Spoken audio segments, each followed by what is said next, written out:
என் வாழ்வில் வியானி என்று சிந்திக்கின்ற பொழுது புனித ஜான் மரிய வியானி குருக்களின் பாதுகாவலராக இருக்கின்றார்.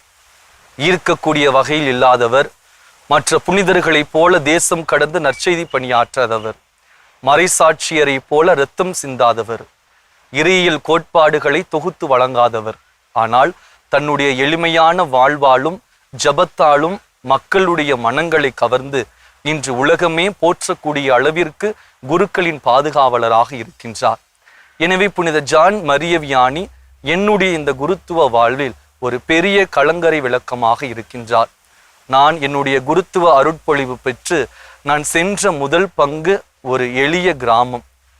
எனவே அந்த கிராமத்திற்கு செல்லுகின்ற பொழுது என்னுடைய உள்ளத்திலே ஒரு விதமான தயக்கம். அந்த நேரத்தில் என்னுடைய சிந்தனைக்கு வந்தவர் நம் புனித ஜான் மரிய வியானி.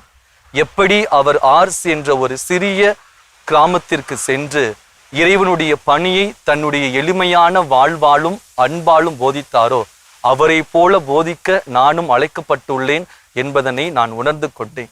அவரிடம் இருந்து நான் கற்றுக்கொண்டது, இறைவனுடைய அருட்கொடைக்கு முழுமையாக நம்மை கையளிக்க வேண்டும்.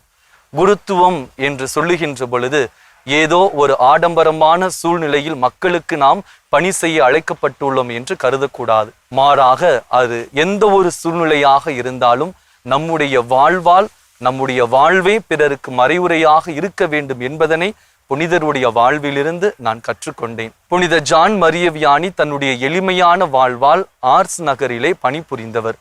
எனவே அவர் ஒப்புரவு அருட்சாதனத்திற்காக தன்னுடைய வாழ்நாள் முழுவதும் செலவழித்து உலகத்தின் எல்லா பகுதிகளிலிருந்தும் அவரை தேடி வந்து அவரிடம் ஒப்புரவு அருட்சாதனம் மேற்கொள்ளும் வகையில் அவர் எளிமையான வாழ்வை மேற்கொண்டார். அவரிடம் கர்தினால்களும் ஆயர்களும் கூட பாவ சங்கீர்த்தனம் செய்ததாக அவருடைய வாழ்க்கையிலே நாம் காண்கின்றோம். எந்த மனிதர் ஒரு எளிமையான வாழ்க்கை வாழ்கின்றாரோ அவரிடம் அனைத்து விதமான புண்ணியங்களும் வந்து சேரும் என்பதற்கு மிக சிறந்த எடுத்துக்காட்டாக இருக்கக்கூடியவர் நம் புனிதர். எனவே அவரிடம் இருந்து நான் கற்றுக்கொண்டது, இந்த குருத்துவத்திற்கு ஒரு எளிமையான வாழ்வோடு வாழ நான் அழைக்கப்பட்டுள்ளேன் என்பதுதான். நாமும் அவரை போல தாழ்ச்சி நிறைந்த உள்ளத்தோடும் எளிமையான வாழ்க்கையாலும் ஜபத்தின் மூலம் வாழ தொடர்ந்து இறைவனிடம் மன்றாடுவோம். புனித ஜான் மரிய வியானியே, எங்களுக்காக வேண்டிக் கொள்ளும்.